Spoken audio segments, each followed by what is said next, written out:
My name is Baby.com. I'm a DJ, rapper, singer, recording artist. I'm a little bit of everything, for real, for real. And I'm from Delaware, out here in Los Angeles, about to do an interview with their radio.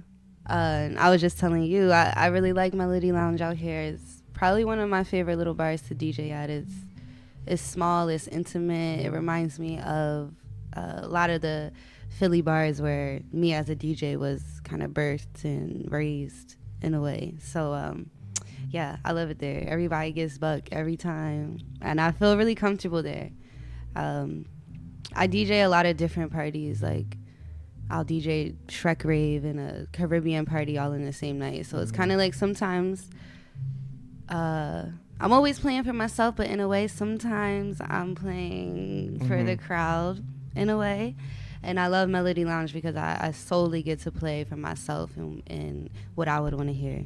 There's really no judgment there. I love it. What about it makes it a comfortable space? Is it the people that make it up? Is it the environment? What? Definitely the people. They have like red lanterns all throughout the top of the ceiling, so it already feels warm just in general.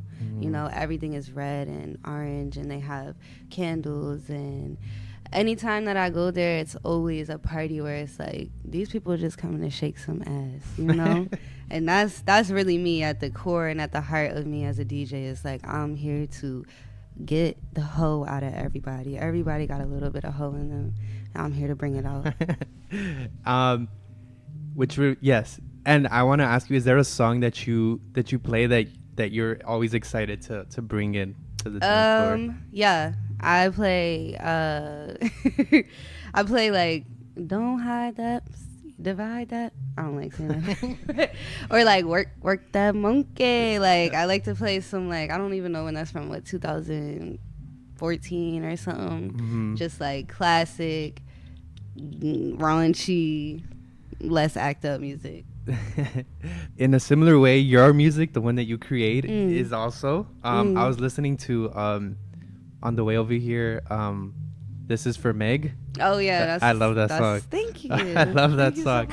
So but is that something that you also try to do with your music? 100%. Yeah, I think as an artist, as a DJ, especially as a rapper and as a DJ, I'm kind of doing things with me and my friends in mind. I'm doing things with what would I want to hear when I'm out, you know? What would I want to get rowdy to? And so it's like, that's the shit I want to get rowdy to, you know? Some twerking, some ass shaking, boom, boom, boom.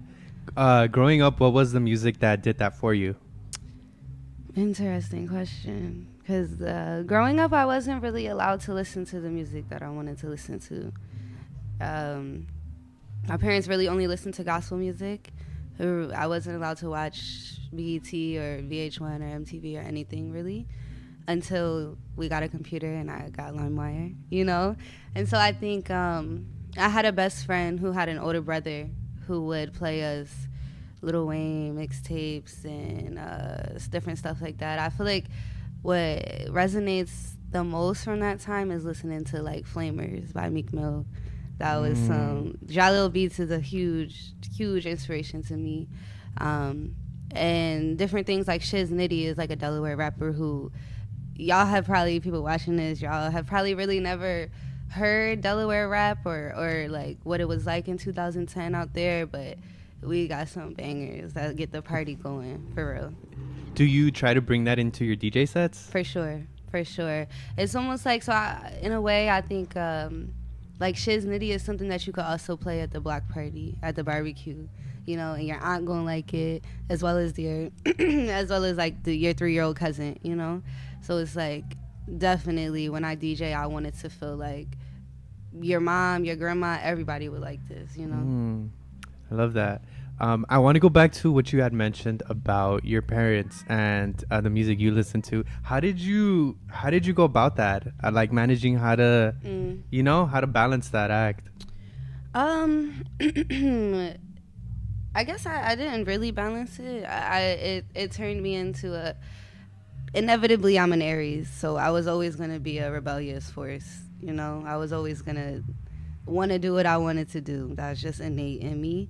And I think, yeah, definitely them holding me back from something that meant so much to me. Music has always meant so much to me.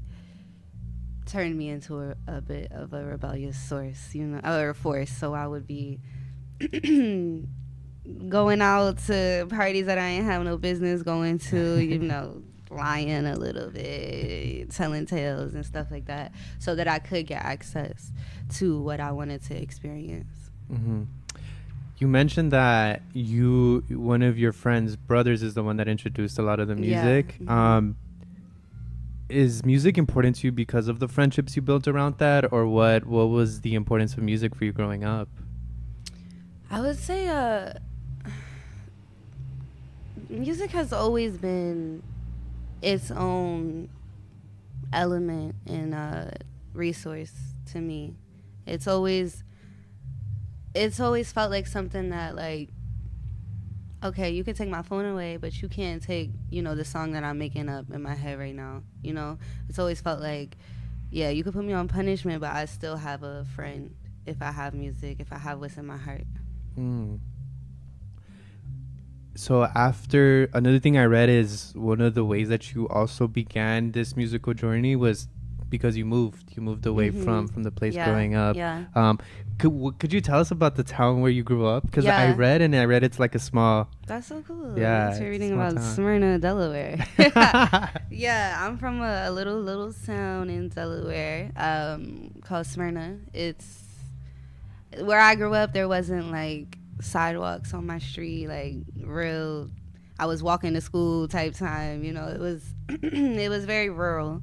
There's this thing in Delaware called Lower Slower Delaware, so you'll see LSD as like a bumper tag on the back of a lot of people's cars, and those people are like down in the sticks of Delaware. So I'm from kind of like the middle of Delaware, whereas we have Wilmington at the top, where it's like a city, I guess, a little rowdy out there, and then the further that you go down in Delaware, the more rural and country it gets. So Smyrna's right about in the middle, and yeah, I was actually just reflecting on Smyrna and how appreciative I am.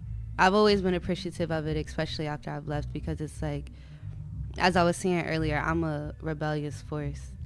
And growing up in Smyrna, it thankfully put me in a space where I could only rebel so far. I think if I grew up in a city, I don't know where I would technically be right now, because I think I may have gotten a little too off the rail.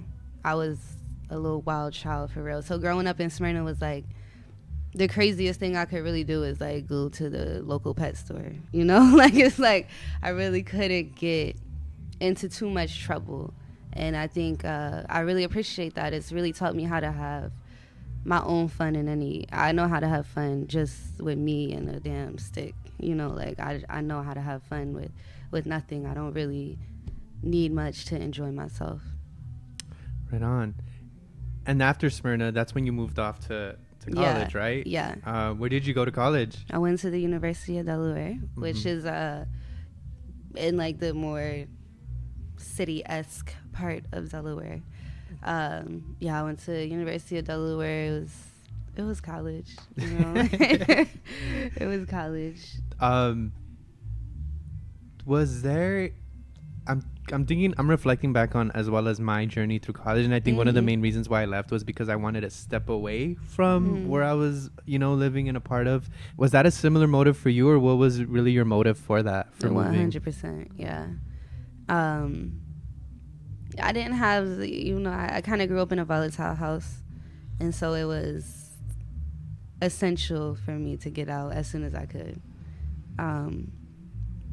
Luckily, I've always enjoyed learning, so it made school easy for me, and I was blessed to have, cousins and people who really exposed me to knowledge that it made it fun, so it was fun for me to learn. So I was in different, like, gifted and talented programs or in AP different things, which put me in a really nice position to go to college with scholarships and different stuff like that.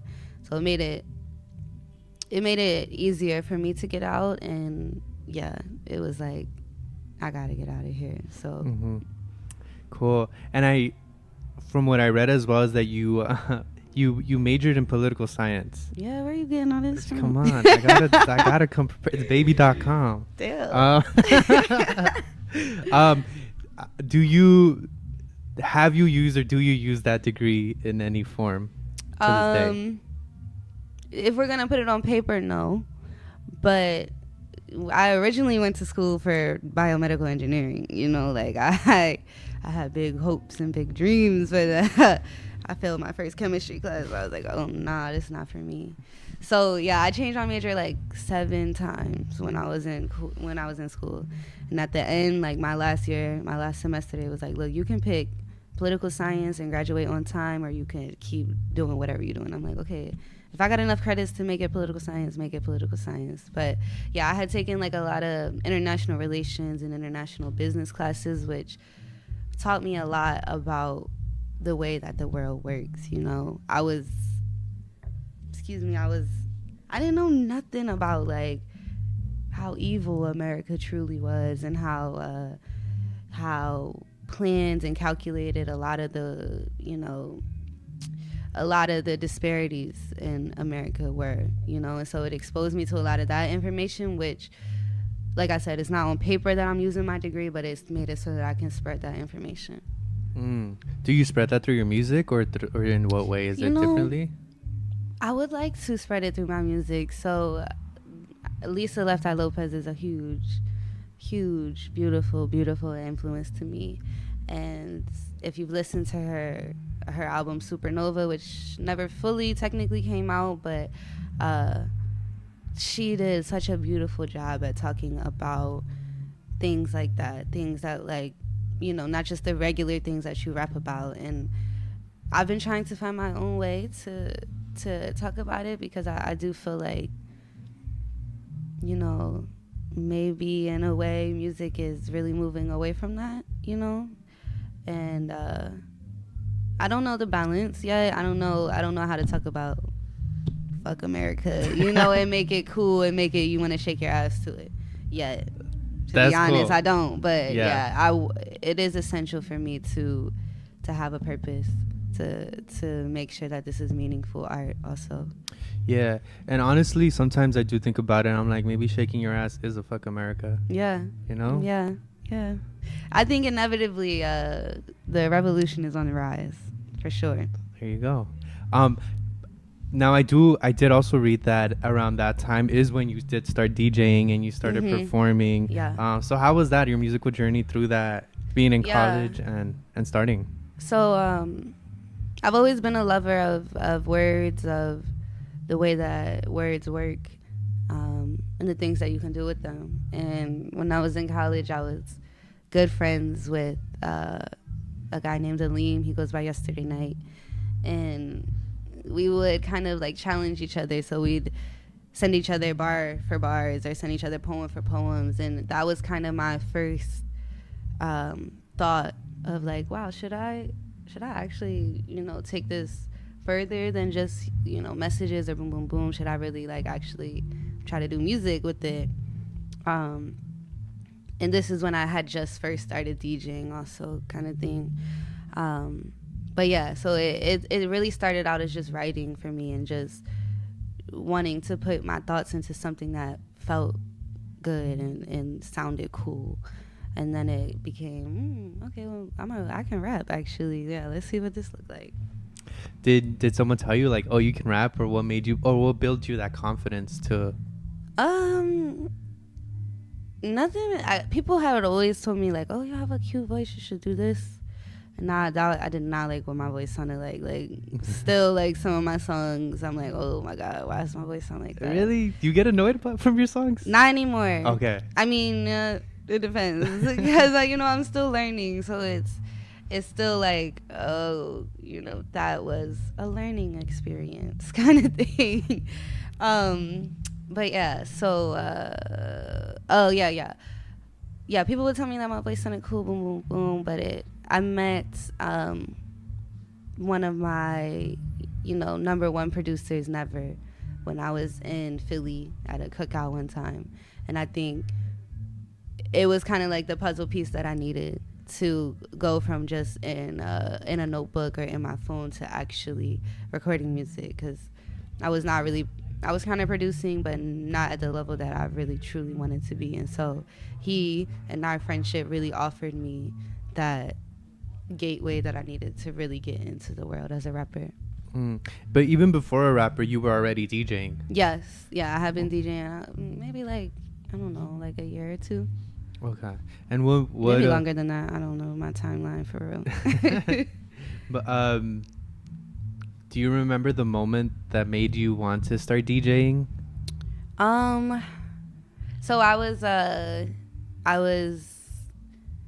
dating the guy who was really like my mentor and my sensei in a way with DJing. He's still one of my greatest inspirations when it comes to DJing, because he's amazing. Leave Me Alone. If y'all haven't checked him out, check him out. He's just showed me how diverse you can get with DJing. It's like he would play a R&B song with, you know, like a rap song with a house song with a techno song, and I was like, wow, this is like playing with Play-Doh, you know. You just making new stuff out of anything. So it's like I really enjoyed that aspect of it, and I downloaded Virtual DJ one day and was like, oh yeah, I like this. That's awesome. In that moment of time, I also read that you were a part of hosting parties called Pretty Girls Like Trap. Mm-hmm. Why was it important for you to be a part of that or create that? So that was a party that my friend, who's still a good friend to me now, named Maggles, invited me into. It's always been important for me to recognize women in the game, you know, like, and that party was just fun. It was like, you know, when 2 Chainz had dropped that Pretty Girls Like Trap album also, and it was just, I've always been out here for the bad bitches. Like, I've always been out here for the baddies. So it's like, that party was us just doing it for the baddies, for real. I did a lot of research on baby.com, and really I only found one article. Okay. And it ends right when you're transitioning out of Philly into LA. Okay. You know? So I want to pick up from there. Nice. What was the motive, or what was the reason for you coming to LA? So I had been in Philly for I had been doing music and partying and things like that in Philly for like 5 years, it felt like. And Philly, number one, is a second home to me. Excuse me. It's like a place where I really came out of my shell. When I was in Delaware, you know, I would be scared to dance at parties. You know, I'm a shy person as much as I am exuberant. I'm very much, you know, a dual soul in a way. So it's like, I would be scared at parties. I would be like, oh no, I don't know how to dance. And in Philly, it's like, you can't be scared. If you're scared of anything, it's like, oh, you're being weird. What are you being weird for? So it's like, yeah, Philly broke me out of my shell, because it was either get out of my shell or be weird. And I wasn't going to be weird. So I forever appreciate that time that I spent in Philly. It really, really exposed me to me. In a way, it allowed me to be myself in many ways that I hadn't been before. But yeah, I had exhausted my resources there. It's a beautiful city, but it's, in a way, it's kind of like you can only go so far, you know. I had a friend who had been staying with me in Philly for a summer, and she was like, I got a couch in LA if you want to come out here for, you know, a couple months till you figure it out. And I was like, well, I had just broke up with my boyfriend. I ain't have nothing to lose. I was like, yeah, let's go. Came out here, and I've been out here ever since. How has LA been to you? It's been everything that everybody said it was. It's like, everybody would be like, yeah, you're not going to be comfortable. You're not going to understand until you've been there for like 2 or 3 years, you know. And when I moved here, I was fresh out of a really intense breakup for me, and as I had, you know, two of my best friends with me, but there was still so many times where I felt alone, where I felt lost and, you know, a little confused, especially in the beginning. And now that I look back, that time was so necessary.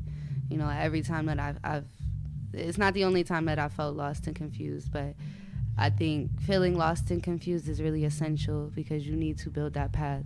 You need to figure out that path back to yourself. It's not, you can't teleport and just be like, okay, hey, this is who I am. This is how I'm supposed to feel. You really have to figure it out. And so, yeah, LA has been great. You know, I went through a lot of emotions when I first came here, and now I'm making beautiful money out here. It's like, I love it.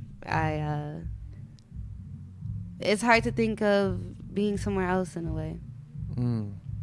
How did you find comfort during those moments of where you were, like, you know, feeling lost and learning how to navigate it here?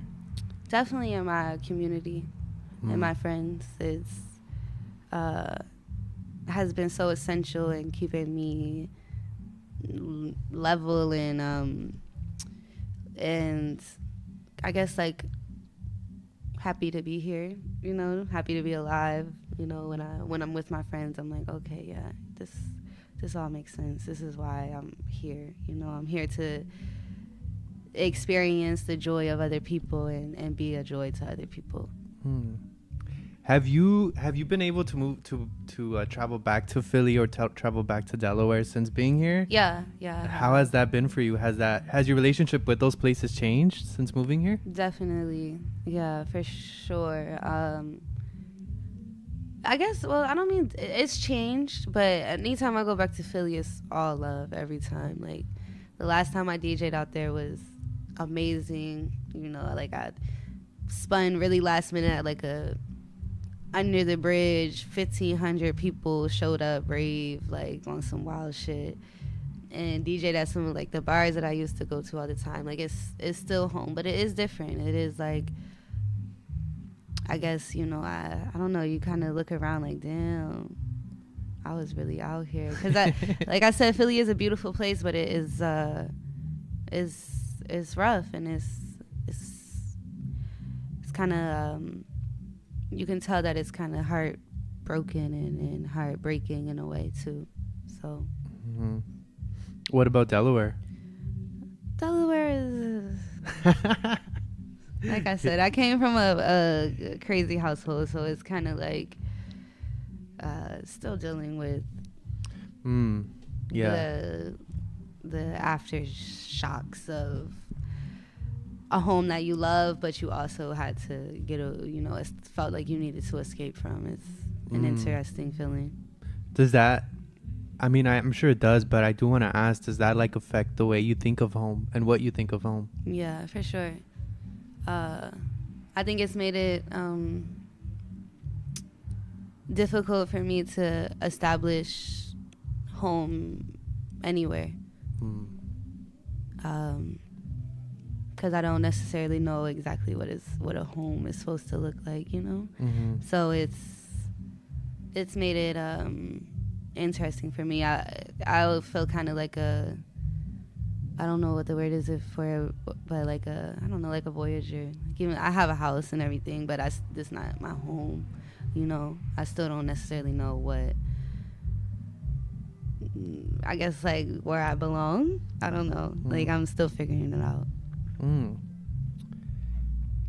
I can't help to think but about the video you showed yesterday and how you kind of built that in a way, you know, for people through your music. You built them a sense to belong for, in a sense to be a part of. Is that something that you consciously do, or what is it that you hope your music does for others? Well, I feel like when you just said that, it's like definitely being behind the decks, being behind the mic feels like home. There have been times where, like, there have been so many times where I've been, like, sick to my stomach, like, in the car, like, oh God, I don't think I could do this. And then I start DJing and I'm like full of life again. Like, it is my medicine, it's my best friend, it is like everything for me. is definitely in music.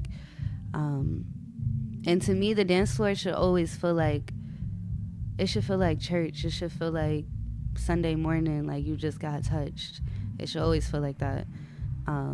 It should feel like you can release your sins or praise yourself, or it should always feel like a revival.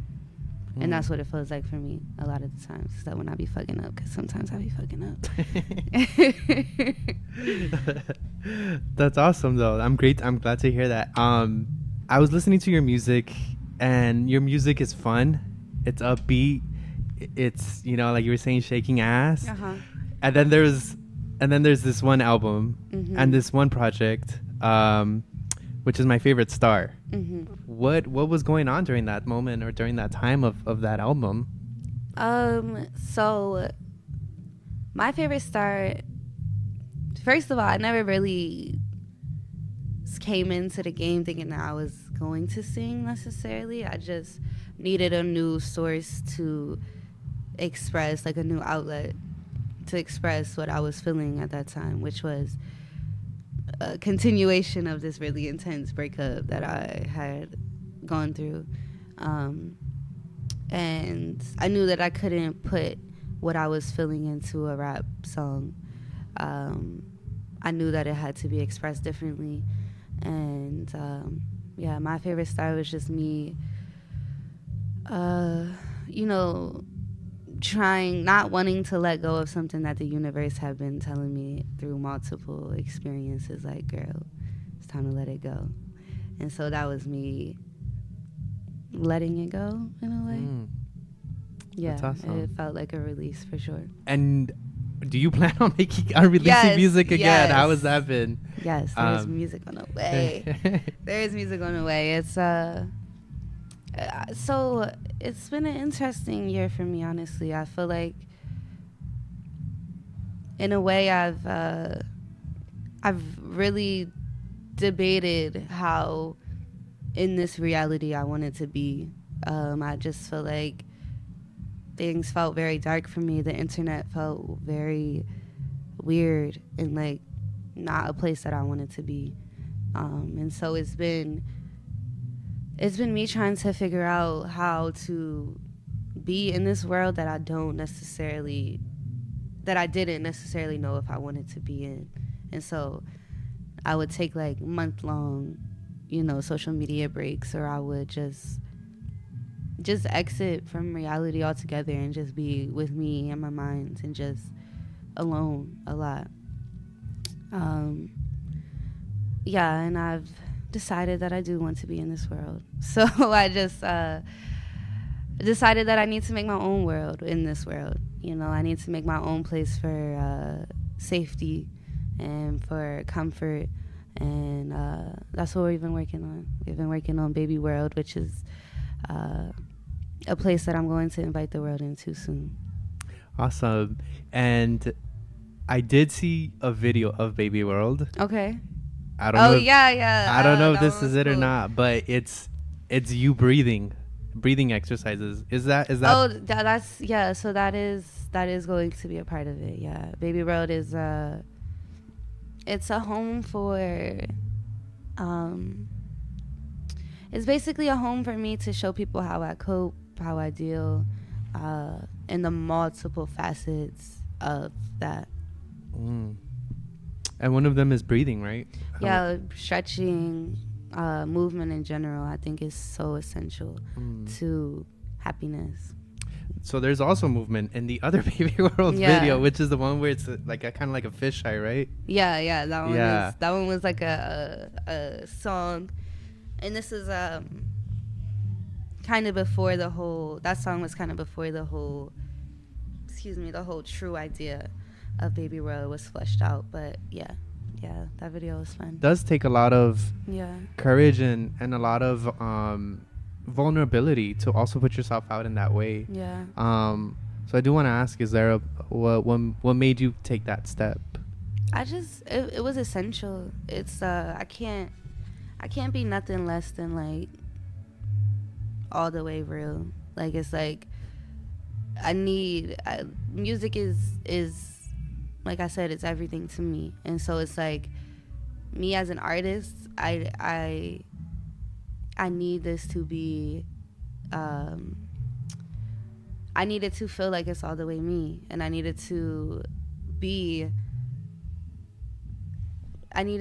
a outlet for multiple different things that I experience. And so it's like, that's where the rap songs come from. That's where My Favorite Star comes from. That's where Stretching and Baby Real comes from. It's like, all of it boils down to music in a way, but it's also all of these different things that I feel and need and experience just coming out in different ways through music.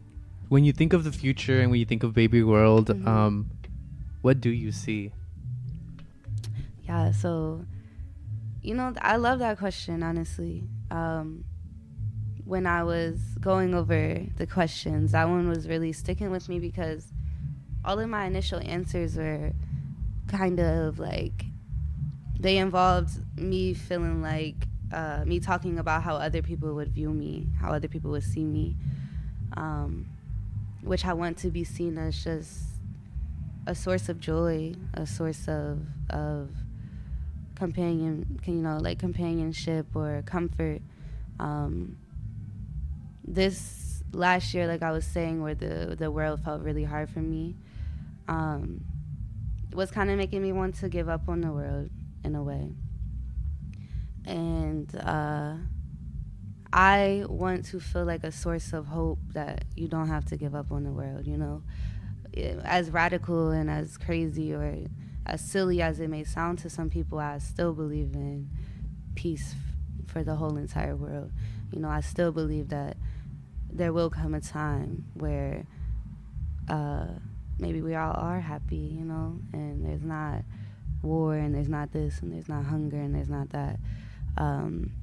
So I really want to be able to share that with other people. I hope that other people feel that type of hope when they see me. I know that I have a huge task, I know that I was put here to change the world in a way, and that was a heavy weight for a long time. That's a part of the reason why I kind of went ghost, because it was a lot for me to have to process, and it's scary. I talk about, some people, God shines his light on a lot of people, on everyone, and not everybody can handle it, and I think that's where you find avoiders. That's where you find people who have turned to drugs or different things to kind of escape from how bright that light can feel sometimes. And that was definitely me. I was definitely avoiding, and I was definitely afraid of it. But I'm not anymore, and I want to be that source of hope for people who may feel that way too, who may feel like this is just too much. This is just, I don't want to be here. Boom, boom, boom. So, yeah, hopefully that's how Baby World and that's how Baby.com feels. Could you tell us about your makeup? Yeah. My makeup is, this is also, a part of me exiting reality and creating my own reality. Like, if I could really be in here with like a Daft Punk mask on, I would, like, just with a helmet or something, Sometimes I'm just tired of people looking at me. It's like, look at this, actually. I don't know. It's like I don't want to be seen all the time. I don't want to be Baby.com. I guess, I'm still Baby.com, but now I'm Baby.com in clown makeup. So I just feel like I'm in my own world, I don't have to... I just want to be in my own world, that's it. Well, thank you for letting us be a part of your world for the day For this interview. Thank y'all. And that's the end of it.